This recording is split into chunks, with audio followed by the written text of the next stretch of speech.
नमस्कार दोस्तों, logical Hindu YouTube channel में आपका स्वागत है। दोस्तों, आज हम आपके लिए लेकर आए हैं अपने एक सब्सक्राइबर का सच्चा अनुभव, जिसे पढ़ने के बाद हमें लगा कि हमें आप लोगों से इसे शेयर करना चाहिए। तो चलिए इसे वैसे ही शुरू करते हैं जैसे हमारे सब्सक्राइबर ने हमें भेजा है।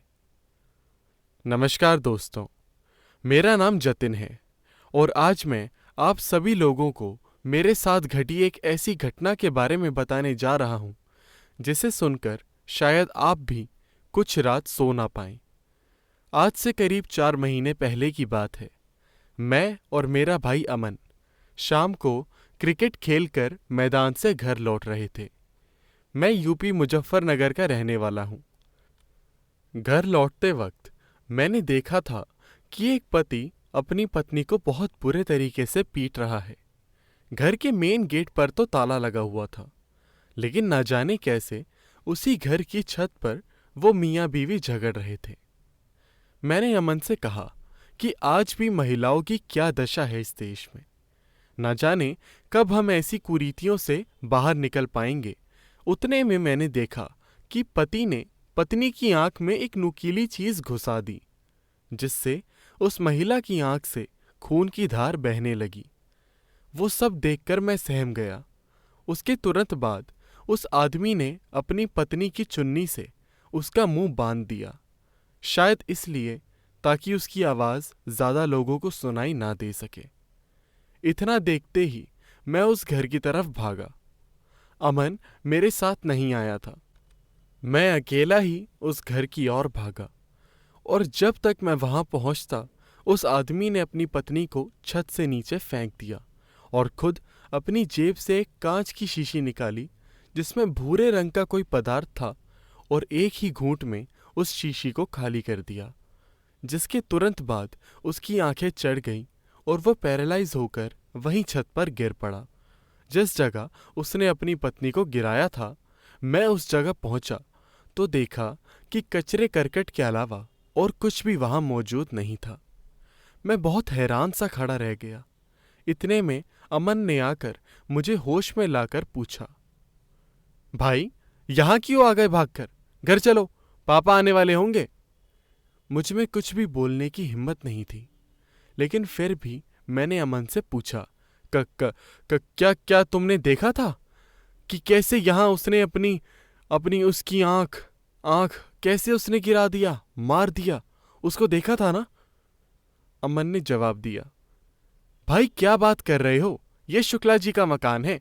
सुना है 3 साल से बंद पड़ा है। आई तो थी अम्मा की सहेली बतलाने को कि अगर किसी को किराए पर मकान चाहिए हो तो बताना। चलो अब घर चलो। ये सारी रात जो हॉरर फिल्में देखते हो ना, उसी का अंजाम है। हम दोनों आधे घंटे का पैदल रास्ता तय करके अपने घर पहुंच गए। रास्ते में एक तालाब भी था। उस तालाब के किनारे एक आदमी जमीन पर बैठकर जमीन को घूर रहा था और अपने मुंह से कुछ ना कुछ बकता चला जा रहा था। एक वो सब जो देखा वो कम था क्या, जो ये भी आज ही दिखना था। खैर, घर पहुंचकर नहा धोकर रात के खाने के लिए हम सभी 6 लोग, मेरी दादी, पापा, मम्मी, रोहिणी जो कि मेरी छोटी बहन है, अमन और मैं साथ में बैठे। उस दिन घर में चिकन बना था। पापा को पता था कि मुझे चिकन कितना पसंद है, इसीलिए वो ज़्यादा लेकर आए थे। जब तक मैं रोटी तरी के साथ खाता रहा, तब तक तो सब ठीक था। जैसे ही मैंने एक लेग पीस उठाकर उसे चबाने की कोशिश करी, तो उसी वक्त मुझे उबाब आया और उल्टी हो गई। सभी की थालियां गंदी हो गई। वो उल्टी होने के बाद मुझे एहसास हुआ कि कुछ मेरे गले में अटक रहा था। उस वक्त मेरी माँ ने मुझे एक गिलास नींबू निचोड़ कर दिया और अपने कमरे में जाने को कहा। मैं अपने कमरे में जाकर लेटा ही था कि मुझे अपने गले में अलखत होने लगी। मैं वॉश बेसिन गया ताकि गला साफ कर सकूं। मैंने ब्रश से जीभ साफ करने की कोशिश करी तो मेरे गले से बलगम निकलते वक्त एक बहुत पतली सी लीर का टुकड़ा भी निकला। मैंने पानी डाला, बलगम छट गई तो देखा कि ये तो एकदम उसी रंग की लीर है जिस रंग की चुनरी उस औरत ने पहनी थी। मेरा गला सूखने लगा। मुझे कुछ समझ नहीं आ रहा था कि ये मेरे साथ आखिर हो क्या रहा है। मेरी दादी पूजा पाठ में बहुत मानती थी। रात को सबके सो जाने के बाद मैं धीमे से अपनी दादी की खाट पर जाकर बैठ गया और उन्हें आराम से उठाया और वो सब बताया जो भी मेरे साथ घटा था। मेरी दादी चौंक गई, क्योंकि आज से करीब 1.5 साल पहले यही सब हमारे मोहल्ले के फैजल नाम के लड़के के साथ हुआ था और वो 5-6 दिन बाद सांस न आने की वजह से मर गया था। मेरी दादी ने बताया कि कभी इससे ज्यादा की बात उसके घर वालों ने खोली ही नहीं किसी से। हालांकि मेरी दादी की उम्र कुछ 60-65 रही होगी, लेकिन वो बाकी बूढ़ी औरतों के मुकाबले काफी चुस्त थी। उस रात उन्होंने मुझे अपनी गोद में सर रखकर सुला दिया था। अगले दिन सुबह मुझे 103 बुखार हो रखा था और मेरे गले पर कुछ अजीब से फोड़े हो रखे थे। पापा ने स्कूल की छुट्टी करवा दी, लेकिन उस दिन आराम करने के बजाय मेरी दादी ने मुझसे उस घर के पास चलने की इच्छा जाहिर करी और मेरी माँ को भी पूरी कहानी बता दी। मैं पैरासिटामोल लेकर अपने टूटते बदन के दर्द को संभालता हुआ उन दोनों को वहां लेकर गया। हम लोगों को करीब 15 मिनट हो गए थे उस घर के बाहर खड़े खड़े कि उस घर से कुछ 3-4 मकान छोड़कर एक दिमागी रूप से असंतुलित लड़की चिल्ला चिल्लाकर कुछ बोल रही थी। हमें कुछ भी समझ नहीं आ रहा था। हम उसके घर के पास गए तो उसकी माँ बाहर आई। उन्होंने हमसे कहा कि आप यहाँ किस काम से हो? मेरी दादी ने पूछा, ये इस घर में ताला क्यों लगा पड़ा है? महिला ने कहा, जाने कौन से दिन इस गली में सोचा रहने का। रंडियों का इलाका है ये। जिस घर की बात कह रहे हो अम्मा, उस घर में एक हंसता खेलता परिवार था, मियाँ बीवी और एक बेटी। हमारी बहुत अच्छी बोलचाल भी थी, जब तक ये नहीं पता चला कि वहां जो औरत है वो गैर मर्दों को पति की गैर हाजिरी में घर बुलाया करती थी। ये जब से देखा हमने तो अपने जवान लड़के डंडे पर कर दिए कि उस घर के आसपास भी ना जाएं। जाने कहां से आती हैं ऐसी औरतें। मेरी दादी को कुछ कुछ समझ आने लगा था। वो महिला अच्छी थी। उसने हमें अपने घर में आने को कहा। हम अंदर जाकर बैठ गए। इतने में उसकी बेटी आई और मेरी टी शर्ट खींच खींच कर मुझे कुछ बताना चाह रही थी, लेकिन मुझे कुछ भी समझ नहीं आ रहा था। चाय बनकर आई, हम पीने लगे कि उस लड़की ने धक्का मारकर सारी चाय मेरे ऊपर गिरा दी। उसे साफ करने के लिए मुझे इनकी छत पर जाना पड़ा, क्योंकि इनका बाथरूम ऊपर ही था, नीचे बस एक कमरा और रसोई। इस छत से वो बंद घर की छत साफ नजर आ रही थी। वो पागल लड़की मुझे दरवाजे के पीछे से देख रही थी और डर डर कर अजीब अजीब आवाजें भी निकाल रही थी।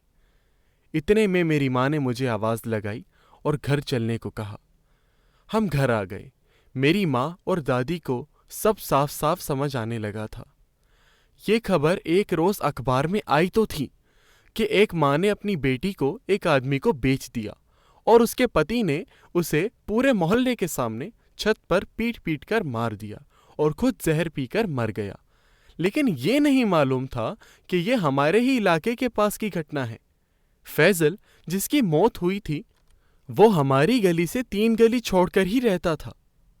गली के किनारे जो किराने की दुकान थी, उधर जो अम्मा बैठती थी, दुनिया की खबर रखकर उसने बताया कि फैजल का महिमा से चक्कर था। महिमा उसी औरत का नाम था जिसे मरते मैंने देखा था। फैजल ने महिमा की बेटी को मेरठ में किसी सेठ को बेच दिया था और महिमा से वायदा किया था कि उसे एक दिन भगा ले जाएगा। लेकिन जाने किस बात पर दोनों का झगड़ा हुआ, फैजल अपने घर आ गया। उसी रात महिमा के पति ऋषि ने उसका कत्ल किया था। अभी सिर्फ 2 ही दिन हुए थे कि मेरी हालत और खराब होने लगी। अमन स्कूल से आ गया था।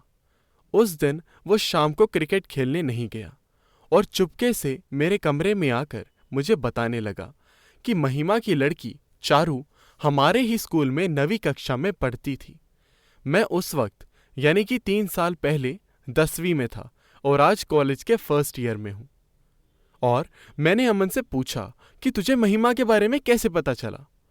तो उसने बताया, तुम्हारी कहानी मैंने अपने दोस्तों से स्कूल में कही थी, तो उन्होंने बताया था कि वो डायन थी, डायन, इंसान नहीं थी वो। उसकी बेटी चारू तेरे बड़े भाई को पसंद करती थी, लेकिन पता नहीं परीक्षा शुरू होने से पहले उसने स्कूल आना ही बंद कर दिया। सुना है उसकी माँ ने उसे बेच दिया था। ये सब सुनकर मेरे होश उड़ गए और कुछ कुछ समझ आने लगा था कि इन सब का मुझसे क्या लेना देना है। मैंने दादी और माँ को जाकर सब कुछ बता दिया। अगले ही दिन हम स्कूल गए और स्कूल रिकॉर्ड से जैसे तैसे हाथ पैर जोड़कर चारू की फोटो निकलवाई। मेरी दादी ने उस फोटो को ले लिया और उसे देखते ही उनकी आंखें कुछ अलग तरीके से चमक रही थीं। हम वो फोटो लेकर घर आ गए। मेरी दादी ने मुझे उनके पास आने से मना कर दिया। पूरी रात वो अपनी माला में न जाने कितनी सहस्त्र बार क्या मंत्र पढ़ती गई। चारू की फोटो उनके सामने ही रखी थी। मैं उन्हें देखते देखते बरामदे में ही सो गया। सुबह जब उठा तो मेरा तापमान एकदम सामान्य था और फोड़े भी ठीक होने लगे थे। वहां मैंने अपनी दादी को देखा। उन्होंने चारू की फोटो को चंदन लगाया और उसके आगे एक दीप जलाकर कुछ मंत्र पढ़े और कुछ देर बाद उसी दीप की लौह से उस तस्वीर को जला दिया। जाने ये कैसा टोटका था, लेकिन उस दिन के बाद से मैं एकदम ठीक हो गया। मेरी दादी की मृत्यु अभी 3 हफ्ते पहले ही हुई है। ना जाने अगर मेरी दादी उस वक्त ना होती तो मेरा क्या होता। ना जाने चारू को बेच देने के बाद उसके साथ क्या कुछ नहीं हुआ होगा। मैं बस अंत में इतना कहना चाहूँगा कि जान बचने के बाद भी मन में एक शिकायत थी कि क्यों आज भी लोग महिलाओं को इंसान नहीं सामान समझते हैं, और वो बेचारी तो 9वीं क्लास में पढ़ती थी सिर्फ। उसकी खुद की माँ, जो खुद एक औरत थी, ना जाने कैसे खुद की बेटी बेचती। काश ऐसा आज के बाद कभी किसी के साथ ना हो। हमें महिलाओं का सम्मान करना चाहिए, लेकिन साथ ही साथ ये भी समझना चाहिए कि हर जगह महिला सही नहीं होती, जैसे चारू की माँ महिमा। मैं आशा करता हूँ आपको यह वीडियो पसंद आई होगी। कृपया हमारे चैनल को सब्सक्राइब करें। धन्यवाद।